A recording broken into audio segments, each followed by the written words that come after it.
नमस्कार, मैं हूं मीनाक्षी गुप्ता और आप देख रहे हैं नेक्स्ट 9 लाइव और स्वागत है आपका हमारे इस खास कार्यक्रम में।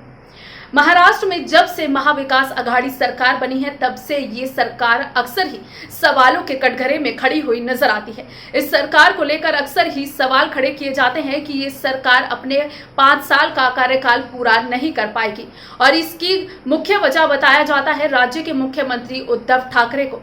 खैर, ये तो आने वाला वक्त ही बताएगा कि राज्य की उद्धव ठाकरे सरकार अपना 5 साल का कार्यकाल पूरा कर पाती है या नहीं। लेकिन इस बीच मैं आपको बता दूं कि राज्य के मुख्यमंत्री उद्धव ठाकरे को कठपुतली मुख्यमंत्री भी कहा जाता है और इसके पीछे की क्या है वजह और क्या इस कार्यकाल में मुख्यमंत्री उद्धव ठाकरे अपने आप को साबित कर पाएंगे, अपने ऊपर लगे कठपुतली के टैग को वो हटा पाएंगे। हमारी इस खास रिपोर्ट में देखिए।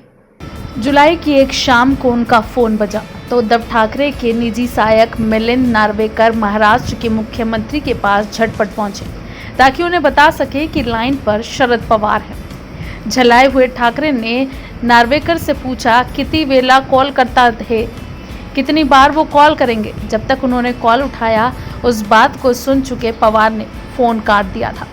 जब ठाकरे ने 28 नवंबर 2019 को महाराष्ट्र के 19वें मुख्यमंत्री के तौर पर कुर्सी संभाली तो कई लोगों ने भविष्यवाणी की थी कि वो कठपुतली मुख्यमंत्री साबित होंगे और राष्ट्रवादी कांग्रेस पार्टी के चतुर अध्यक्ष शरद पवार ही फैसले लिया करेंगे।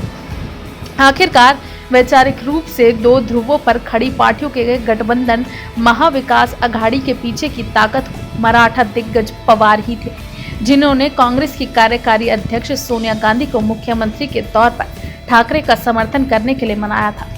साल भर बीतने के बाद ठाकरे ने अपने आलोचकों को गलत साबित किया और अपनी मर्जी के नेता बनकर उभरे। वो अपने गठबंधन सहयोगियों के दबाव के आगे खड़े रहे और सीनियर पवार को या फिर उनके महत्वाकांक्षी भतीजे अजीत को शर्तें मनवाने पर अड़ने नहीं दिया। फिर भी उन्होंने गठबंधन धर्म का पालन करते हुए एनसीपी और कांग्रेस के मंत्रियों को पर्याप्त छूट दी। इसके साथ ही वो बीजेपी के लगातार हमलों से भी बचे रहे, चाहे वो कोविड से निपटने की उनकी कार्यशैली हो या फिर सुशांत सिंह राजपूत मामले में उनके बेटे आदित्य को लपेटने की कोशिश या फिर अमित्रवत राज्यपाल ने उनके रास्ते में चाहे जितने भी पत्थर लगाने की कोशिश की हो। जाहिर है पिछले 1 साल में उनके प्रदर्शन को सटीक नहीं कहा जा सकता, लेकिन उनके पूर्व के राजनीतिक या प्रशासनिक अनुभव की कमी को देखते हुए ये पूरी तरह से विफल भी नहीं रहा है। कोविड-19 महामारी उनके लिए अग्नि परीक्षा साबित हुई, जिसमें हाल तक महाराष्ट्र सबसे बुरी तरह प्रभावित राज्य रहा। पूर्ण नियंत्रण ना सही, लेकिन उन्होंने स्थिति को संभाले रखा। जून में उनकी सरकार और पुलिस बिहार सरकार और वहां की पुलिस के साथ सुशांत सिंह राजपूत मसले में आमने सामने थी। यहां तक कि केंद्र ने उस मसले की जांच के लिए सीबीआई तक को बुला लिया, जिसे मुंबई पुलिस ने अपनी जान देने की कोशिश करार दिया था। जल्द ही बॉलीवुड एक्ट्रेस कंगना रनौत ट्विटर पर उन पर हमलावर होती दिखी। अति उत्साही ब्राह्मण म्युनिसिपल कॉर्पोरेशन ने मुंबई के उनके एक बंगले का हिस्सा गिरा दिया। अति उत्साही बीएमसी ने मुंबई के उनके बंगले का एक हिस्सा गिरा दिया। एक बार फिर उनकी सरकार का उस समय बदला लेने वाली नजर आई जब टेलीविजन एंकर अर्नब गोस्वामी को अक्टूबर में गिरफ्तार कर लिया गया। बहरहाल विवादों से परे ठाकरे ने अपनी राजनीतिक और प्रशासनिक टेक बनाए रखी। विपक्ष की उस उम्मीद के बीच कि गठबंधन विरोधाभासों के वजन तले खुद ही भरभरा कर गिर जाएगा, एमवीए ने खुद को बरकरार रखा है। शरद पवार ने शुरू में ठाकरे को यह बताने की कोशिश की कि क्या करना चाहिए, चाहे वो जुलाई में लॉकडाउन को पूरी तरह हटा लेने का सुझाव हो या फिर मातोश्री से बाहर निकलकर प्रशासन की निगरानी करने का। सरकार में वित्त मंत्री अजीत पवार ने एनसीपी मंत्रियों और कॉडर के पीछे अपनी पूरी ताकत झोंक दी और इससे शिवसेना के नेताओं में थोड़ी चिंता पैदा हो गई। कांग्रेस विधायक दल के नेता और राजस्व मंत्री बाला साहेब थोराट ने भी कई बार ये शिकायत की कि सरकार में उनकी पार्टी को सही बर्ताव नहीं मिल रहा, लेकिन ये असहमतियां इतनी ज्यादा नहीं थी कि बीजेपी 40 विधायकों को तोड़कर अपने 105 विधायकों के साथ मिला लेती और 288 सदस्यों वाली विधानसभा में बहुमत साबित कर सकती।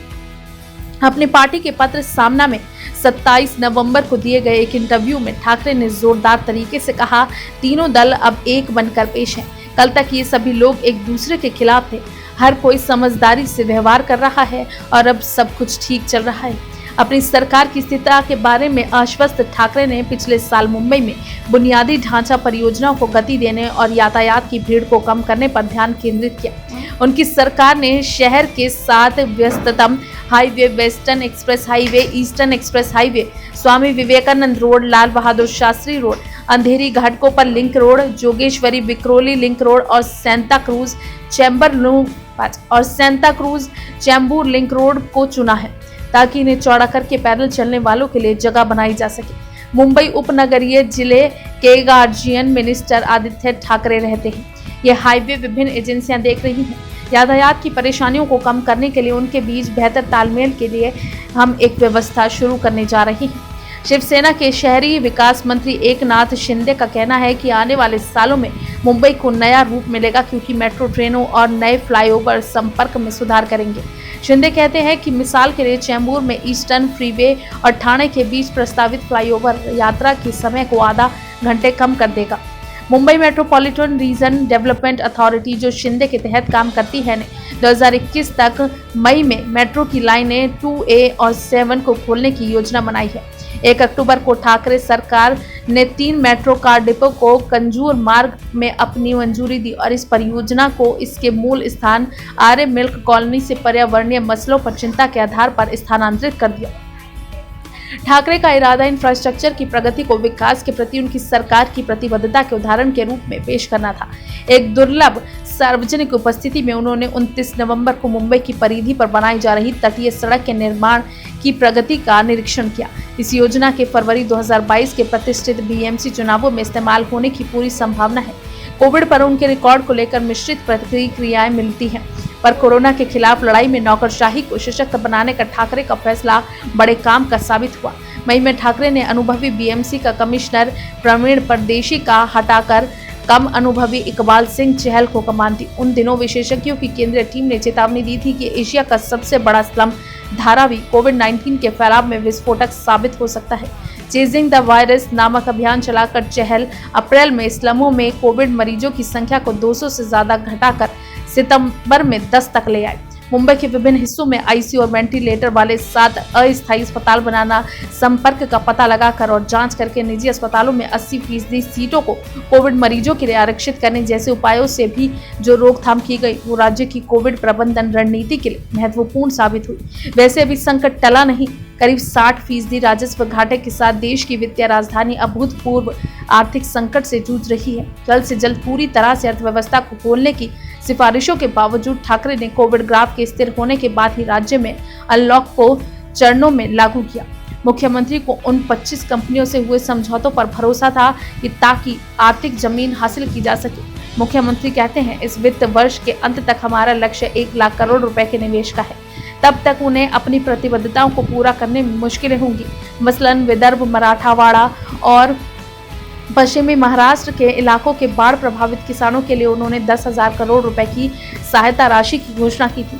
उसमें देरी हो सकती है। ठाकरे बिजली बिलों को माफ करने के सितंबर में बिजली मंत्री नितिन राउत के आश्वासन को भी पूरा नहीं कर पाए। मराठा मोर्चे पर भी ठाकरे के लिए परेशानियां खड़ी होने लगी। 9 सितंबर को सुप्रीम कोर्ट ने 2018 के उस कानून पर स्थगन लगा दिया जिसके तहत इन सामाजिक और आर्थिक रूप से पिछड़े वर्गों को 12 और 13% का आरक्षण शैक्षिक संस्थानों और सरकारी नौकरियों में दिया गया था। मराठा नाराजगी के अंदेशे को भांपकर ठाकरे ने 10 अक्टूबर को राज्य लोक सेवा आयोग के जरिए होने वाली नियुक्तियों पर अनिश्चितकालीन के लिए रोक लगा दी। बहरहाल ये भविष्यवाणी बहुत जल्द होगी कि ठाकरे ने पार्टी के कट्टर हिंदुत्व एजेंडे को तिलांजलि दे दी है या वो अभी गठबंधन राजनीति की जरूरतों से बंधे हैं। सियासी विश्लेषक बताते हैं कि उद्धव हिंदुत्व मंच के प्रति संवेदनशील है, जिस पर उनकी पार्टी बढ़ी है और उनकी भूमिपुत्र की छवि भी बनी है, पर वो हिंसा के पक्ष में नहीं है। वीजा पुरकर कहते हैं, बाल ठाकरे के उलट वो धैर्यवान व्यक्ति नजर आते हैं। फिलहाल के लिए इस कार्यक्रम में बस इतना ही। बाकी देश और दुनिया से जुड़ी ताजा तमाम अपडेट्स के लिए आप जुड़े रहिए नेक्स्ट 9 लाइव के साथ। और अगर आपको हमारा ये वीडियो पसंद आया है तो इसे लाइक, शेयर एंड कमेंट जरूर करें। साथ ही साथ हमारे चैनल नेक्स्ट 9 लाइव को भी जरूर सब्सक्राइब करें।